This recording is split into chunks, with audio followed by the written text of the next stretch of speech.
दुसरीकडे युवा सेनेचे प्रमुख आदित्य ठाकरे यांच्या कोकण दौऱ्याला आज वेंगुर्ल्यातील रोड शो पासून सुरुवात झाली आहे। या रोड शोला तरुणांचा उत्स्फूर्त प्रतिसाद मिळाला।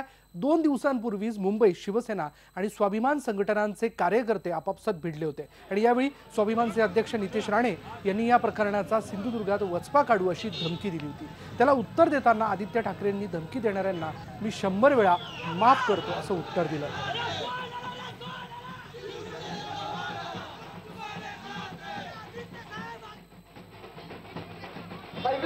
कोणती धमकी देत होतं, येऊन बघा, असं करीन तसं करीन।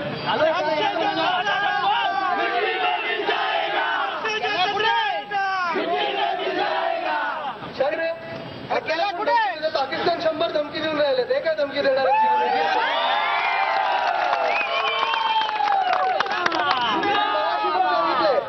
आपला फोकस तो नाहीये, आपल्याला मोठं लक्ष आहे, महाराष्ट्र घडवायचं, आपल्याला तरुणांना घडवायचंय।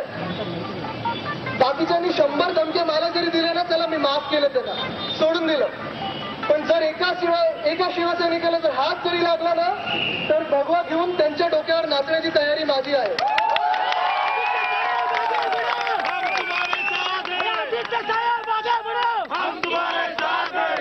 तुम्हाला एवढंच वचन देतो की ते ज्यांच्या घरी चोऱ्या मारा लुटारे झाले, ते मंत्री जे येतात, उद्योग मला माहित नाही उद्योग मंत्र्यांचे काय आहे, पण जे काही लुटलं, तुमच्या जमिनी घेतल्या असतील, धमक्या देऊन घेतल्या असतील, कोंबड्या पळवल्या असतील,